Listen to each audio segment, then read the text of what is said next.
Welcome to Let's Talk Petty. We're not petty, but we have mini-sodes about it. And we're wearing slacks while we record. I'm all about the slacks lately. I'm Andrew. I'm Kate. And I hope you're wearing slacks while you listen to this, because you can. You can also run a race while you're listening to this. Are you just talking to just I'm the only women talking now? to the ladies. Hello, ladies. What do you have this week as All right, far as so- a story? Have you ever heard the saying? I like to ask you if you've ever heard of these sayings. Let sleeping dogs lie. Yes. No. Have you ever heard of the saying that you shouldn't speak ill of the dead? No, because I do that all day, every day. Well, we kind of speak ill of the dead when we talk about how petty they were when I do my, True. especially me with my history ones. We are very ill. How would we even say Ill that? speaking? Ill speakers of the dead. So I have never, of course, never agreed with that. Mm-hmm. Like, it's so stupid. If someone was a jerkwad when they were alive, why would you not speak ill of them? Dead or alive, they're still a jerkwad. They're a jerkwad. So I came across this obituary, which there are quite a few more recently of where people are just like, the obits talk about what a puke the person was when they were alive. And it makes it really I funny. don't remember the last obituary I read. I don't know what you're reading, but I know I read obitsallthetime.com. That's my homepage. Well, Are you you just on said my you don't computer? read. Well, You just said you don't read. I'm one of those people that obits. sets a homepage and then never clicks on it and reads anything on it. I immediately go to another website because I'm too lazy to change it. You're lying. But anyway, so I came across this obituary about Lawrence H. Paff. Pfaff? Pfaff? P-F-A-F-F. Senior. Pfaff. I'm calling him Pfaff. Larry Pfaff. We used to call him the Pfaffer. He was born in Belmont, New York on April 16th, 1941. This is his obituary. He passed away. What? How long ago did he die? I'm Does it have about a date? to tell you right now. Fine. Just jumping ahead. He passed away on June 27th, 2022. Living a long life, much longer than he deserved. He is survived by his 3 children. No, 4. Oops, 5 children. Well, as of 2022, we believe there is one more that we know about, but there could be more. His love was abundant when it came to himself. Before his children, it was limited. From a young age, he was a ladies' man and an abusive alcoholic, solidifying his commitment to both with the path of destruction he left behind, damaging his adult children and leaving them broken. Lawrence Sr.'s hobbies included abusing his first wife and children. He loved to start projects, but never followed through on any of them. He enjoyed the life of a barfly for many years and had a quaint little living space, studio, above his favorite hole in the wall, the Club Nashville. Lawrence Sr. did spend over 20 years in the NYPD, but even his time in service was negligent at best. Because of his alcohol addiction, his commanding officer took away his gun and badge, replacing them with a broom until he could get his act together. Lawrence Sr. did claim to be clean and sober for over 30 years, but never worked any of the 12 steps, including the 8th and 9th steps with his children, making amends. He possesses no redeeming qualities for his children, including the ones he knew and the ones he knew about. It will be challenging to miss Lawrence Sr. because he was narcissistic. He was incapable of love. Lawrence Sr.'s passing proves that evil does eventually die, and it marks a time of healing which will allow his children to get the closure they deserve. Lawrence Sr. can be remembered for being a father to many and a dad to none. Ouch. If that is not the best obit I've ever read, I don't know what is. That took me on a roller coaster of emotions. First comment I have, I hope that police sergeant, when he took his gun from him, he gave him a holster for the broom, and he had to carry that broom in a holster while he was sweeping the police department. That's my first question on the whole thing. Did he have a holster for the broom? That's where my mind went right away when you said that. The holster was not that great, so he was constantly tripping over the broom while he's trying to walk.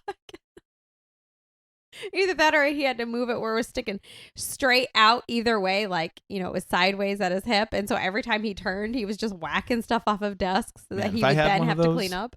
I'd constantly be using elevators because it would be like an awesome button pusher. My God. But anyway, I loved it. So that was my first, it's not where I went first, but that's the thing that stood out to me the most. Did he have a broom holster? He was not a very well-liked person. Obviously. I would like to know who wrote that. Well, one of his kids. So was his wife dead then?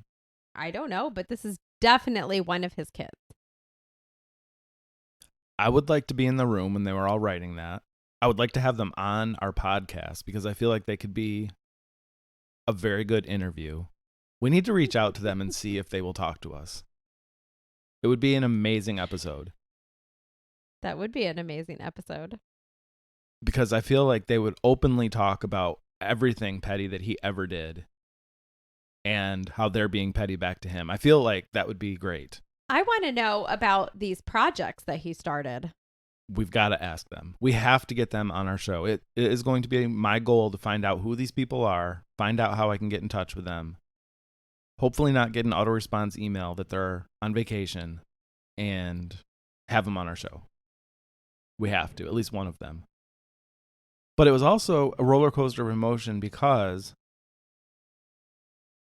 I always think about what would happen if someone dies, but they could come back and see what people are saying about them afterwards.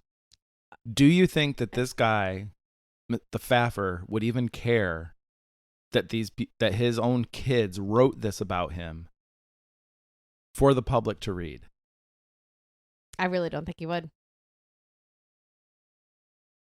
I think in true narcissist form, he would twist it. Or attempt to twist it. And he would make it about them somehow. And when I come up with this broom holster, not to change the subject, that's where my mind is really stuck on this whole broom holster. I'm going to invent one, and I'm going to call it the Faffer. Do it. It is a Faffer broom holster. That's going to be the brand name, Faffer. Pfaffer, however they spell it. You know what we could do? Taking this all the way back to the beginning and how all this pettiness started. Mm-hmm. The woman I used to work with who was such a freak about sweeping the floors, we could give her this as a gift. She needs the prototype Faffer. She does. She can test it out for us. And see if it works.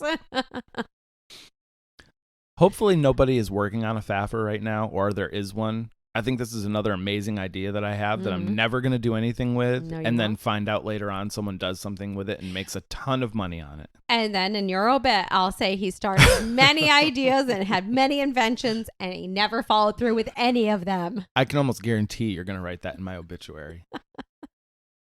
Because I've had so many great ideas that it's not like I start them. I just talk about them, but never do anything about them. Yeah. Hey, that'd be a good idea. And you're always like, that would be a good idea. You should do something about it this time. And you never do. Except for this podcast. I was just going to say, except for the podcast. But that was more of a mutual idea. Mm-hmm. But that was fun. It was fun. What if we got sponsored by the Faffer? My God. Well, if we create it and it's our invention, we would just be sponsoring ourselves. And the problem with that is? There is no problem. Okay, then why are you complaining? Just pointing out the obvious. So we would just be supporting ourselves. So what's the point in that? We still need someone to invest in us as a junk podcast. True. We're junkier than ever. We're prime. We're prime junk. We haven't come across an investor for that yet. Prime junk. No, I love this, and I think that it will inspire me.